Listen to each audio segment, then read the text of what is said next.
going on in your opinion with Trent Williams, and why is this such a crucial matter? So you've been talking about this topic for the last week, and I think you've been nailing it. It should be worrying. I'm worried as a fan. It's because I think that from the 49ers perspective, especially when I saw Jeremy Fowler's report that, hey, they tried to reach an extension week 17, they couldn't, and just hearing Trent Williams' comments postseason, he's not going to be a guy that I think we can just guarantee and say he's coming back.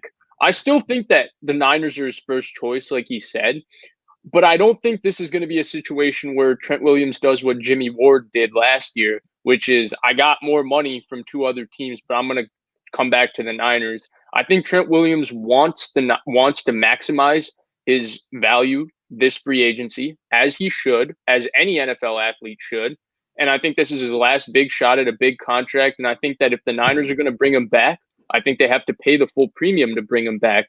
I don't think Trent Williams is going to sacrifice a few $1 million just to come back here. I think what he will do is if he gets 3 offers that are the same, I think he'll let the Niners match the offer and give them the opportunity to pay him the most. And if they do, then I think he'll welcome a return here. And so I'm really worried that way, because paying him $23 million when you got to pay Fred Warner, and then you go into, because everybody, like 2021 is the year everybody wants to talk about, let's say 2021 is a down year. Niners don't win the Super Bowl. They make the playoffs. Let's just say that whatever happens, they don't win the Super Bowl.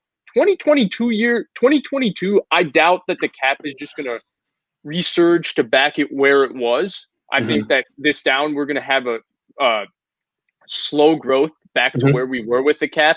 And in 2022, the Niners would have Fred Warner's extension kick in. They would have Eric Armstead's contract start to pay. And they would have a lot of guys that are going to be free agents. So Trent Williams also being in there at $20-something million as a cap hit would really reduce flexibility and all of those types of things.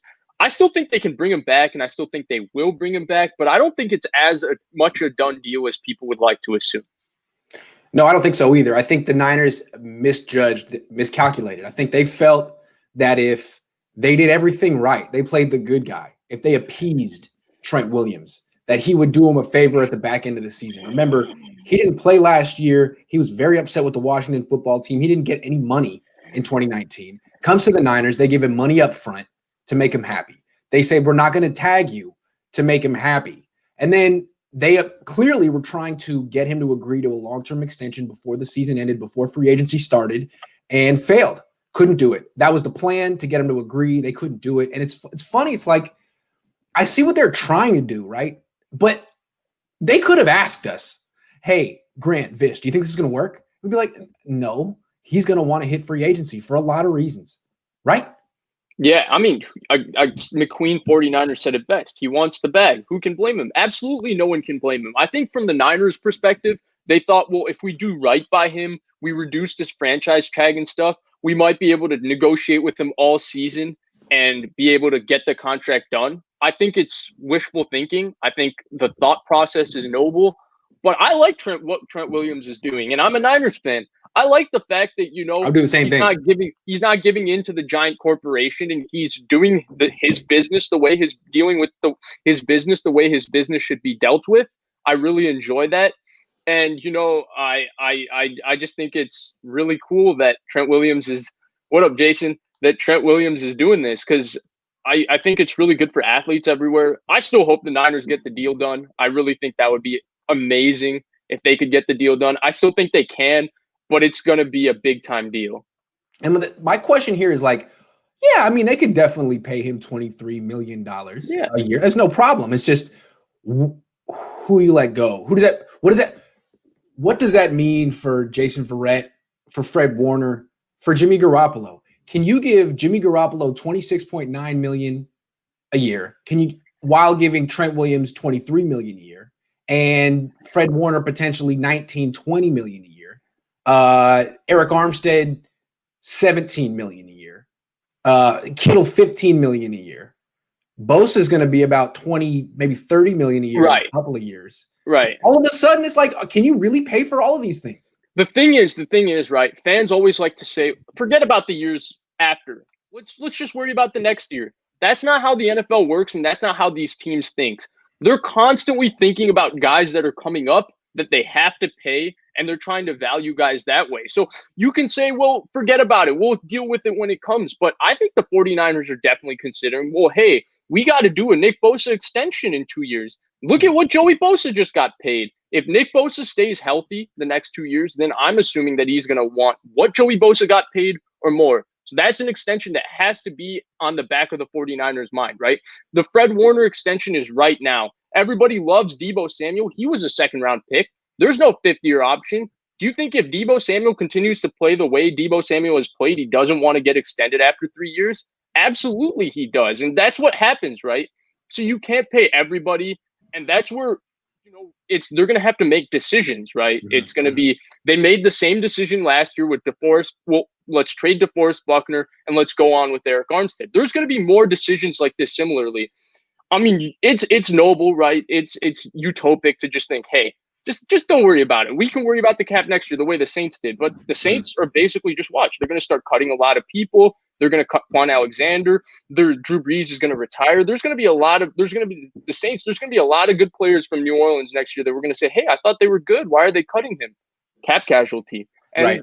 those are the things that start to happen. And, we can sit. And so that's why I'm just worried. I'm more worried than anything because I really would like Trent Williams to be a 49er for the future. I think he would like to too. But I'm trying to just go through the numbers here and look at it and say, well, how are they going to pay Trent Williams and take care of it? Like you can save money, right, by cutting D Ford, cutting Jimmy Garoppolo, cutting Weston Richburg. But if there's no better quarterback option or they don't have a quarterback option, then cutting Jimmy Garoppolo is risky. There's a lot of decisions to make. Like I said last show, I'm just happy that I get to sit in this chair in my house 1 hour on Monday and just do the critiquing portion because the decision making is nearly impossible. Well, here's the way I look at it. I'm not saying that I don't necessarily expect Trent Williams to sign anywhere else. The Niners traded a third for him. They've done everything. They made it real clear that they think he's like the greatest player of all time. I think they're going to bring him back, and I think they're going to bring him back at whatever price he feels he can get. So that's not really the issue. The issue is, and I think you agree with me, basically. Yeah, I think they'll end up paying it. I think he's coming back. I mean, they've made it clear that he's a special player, not someone that Kyle created, someone that they've been blessed to work with. So and I think I think the real issue here is who's he going to force off the team? Because I think he's going to end up being maybe $3-4 million a year more expensive than the Niners expected. The cap's coming down. I think he might he could force off Jimmy. He could force off Jason Verrett. We don't know, but there will be ramifications to his expensiveness. Don't you think? And I think what really killed them, someone said I look like my parents. Yeah, my parents do pay my car insurance. I'm 21. But I think the thing that the thing that bothers me, right, with Trent Williams is you say who's going to force off the team. I think the thing they didn't consider is I think when they thought the cap went down, they thought other teams would start doing these deals more carefully. So they thought the Laramie Tunsil deal would be an outlier in the market. But bang, beginning of the season, Ravens fork it over to Ronnie Stanley, $20+ million. Then before he got hurt, I think 1 week before he got hurt, the Green Bay Packers handed the $20 million plus extension to David Bakhtiari. I'm sure when both of those things happen, John Lynch, Parag Marathe, they're all like, oh my God. And Trent Williams is like, where the money reside, where the money because yes, right. If you remember when the Laramie Tunsil extension was signed, people were like, oh my God, this is crazy. Bill O'Brien, what are you doing? Like the trade for him was already crazy, but now you're paying him like $4 or $5 million above what the market is paying, blah, blah, blah. But he set the market. That's where the market is now. And Trent Williams is that good, and he deserves to be paid that money. And that's unfortunate that it happened that way. Fortunate for Trent Williams, unfortunate for the 49ers. I think we both agree. Fortunate for Trent Williams. That dude, it worked. It broke exactly his way. And I think we both agree at the end of the day, he's coming back, right? I think but him coming back for $4 million on his terms. Right. It's extra, right?